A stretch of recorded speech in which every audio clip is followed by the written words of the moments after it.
what's up guys, and welcome back to my channel. Today I want to go over some more stuff about adoption awareness. Happy Thanksgiving, by the way. I'm going to be releasing this on Thanksgiving. It's not necessarily like the most happiest subject, but I figure you guys have time to think about it. It's Thanksgiving, you guys aren't at work, so it's a good time to release this video. So this is part 7 of the nine series or whatever we're on, 9-episode series we're on of adoption awareness. We've been having so much fun interviewing people. The kids video is my favorite by far. You guys just met my mom and my sister. It's been really fun. And so this subject, aging out, is what we're going to be talking about today. And like, this term is used quite often in like the foster care system in the United States, but it also is a universal term for children that are aging out of being able to be adoptable all over the world. And so I want to talk about this subject, this issue, and about kids that you wouldn't necessarily consider to adopt, but maybe if you are in a weird position in your life where you are able to adopt them, you should. So let's start with my experience with aging out children. Okay, actually, first of all, I need to tell you what it is. Sorry.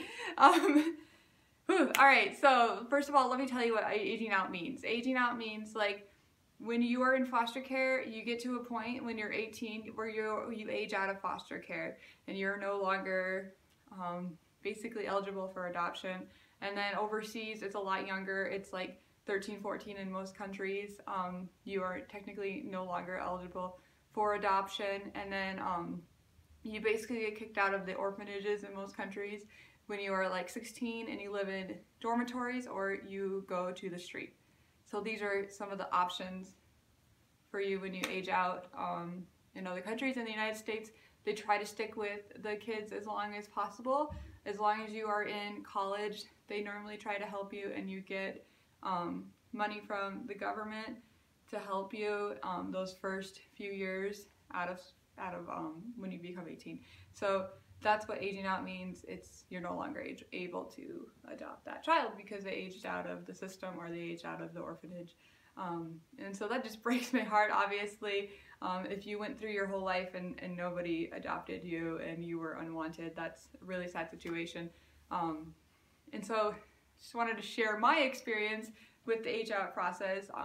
When I lived in Ukraine for off and on for a little bit there, in my early 20s, I spent a lot of time with kids that were at that age. Like, I had a small group with like 14 through 16-year-olds at an orphanage in Ukraine, and they would look me straight in the face and ask me to adopt them, and they were like 5 years younger than me, and I just wanted to take them all home with me. It just, seriously, it's like, what are they gonna do? And then we also would spend some time in Ukraine with kids that were from orphanages and now they're living in dormitories, and these dormitories are oftentimes, from what I saw, they're very run down. A lot of the girls already had a baby or 2 babies, and there's a lot of drug problems. There's just a lot of issues.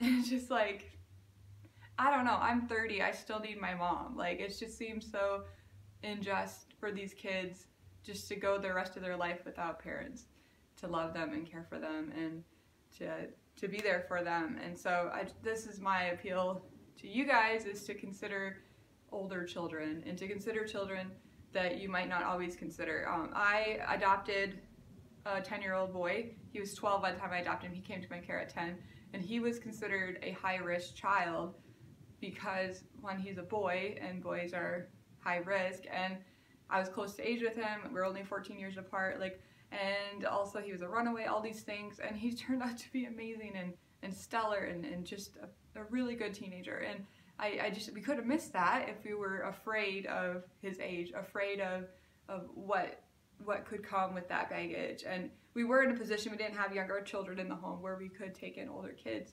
And I don't know, I would just like reach out and like think to yourself, like, what can I do for kids like that? So also, here's another point I want to make. It's about kids that are like from China. I know in other countries like this, so more poorer countries, even poorer than Ukraine, like kids will age out of the orphanage at 13, 14, and they'll do self-mutilation because they're too young for a job, and they will go begging in the streets.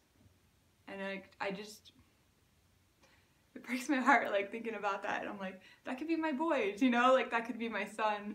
And how can you bounce back from something like that? Like, how could you just, like, go by and live life when you know stuff like that's happening? And these boys, you know, like, I love my boys. They're so, like, misunderstood. Like, the whole, like, sexuality argument, like, is so, like, terrible. Like, because they can be taught, they can be told, like, I mean, you can teach children these things. And anyways, like, this is my appeal to you guys to consider older children from the foster care system and from overseas. And a really good reason to adopt overseas is because of what I just said there. If you're looking to adopt, look at those 9-10-year-old boys, you know, who in a few years no one's gonna want a boy, everyone wants a little girl, you know. So I'm just appealing to you on those things. And a lot of times aged out children, they just need they just need parenting still. They need a place to come home for Thanksgiving, you know. They need a place to come home for Christmas, to bring their kids to help them with different things in life. Someone to call them when they don't know how to bake something. Someone to call them when they don't know what to do because they just lost their car keys, or their car just died. You know, like, these things are things we still need help with even when we're adults. So yes, that is another aspect of adopting that I feel like is always looked over. And I always hear people say that about older children, like, oh, but what about the older kids? They could, you know, they could be terrible, or they could treat other kids badly, and they can be perpetrators, and like that. Those things are all true, and we don't want them to perpetrate on other kids. But like, when you meet them, like, they're just kids, you know, like, they're just kids. I met these boys a few years back, and they're in foster care, and they were 14 when I met them, and I was like, they're just kids.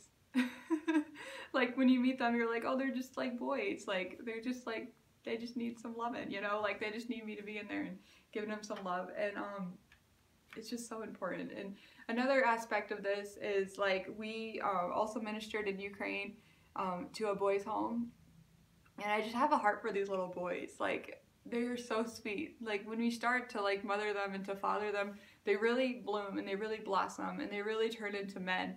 And, like, you're really truly helping society at that point break cycles of addiction and fatherlessness, and just helping these boys and showing them who they're meant to be. And so here I am advocating for boys today on Thanksgiving. I hope you guys are all enjoying your Thanksgiving meal, that you get back to it. And so in the next video, I want to do a video about how you can help support adoptive families and help support foster care in different ways. So stay tuned for that. That'll be episode 8. And so anyways, I hope you guys are having the best day ever. And like and subscribe if you like this kind of content. And we'll see you next time. Bye!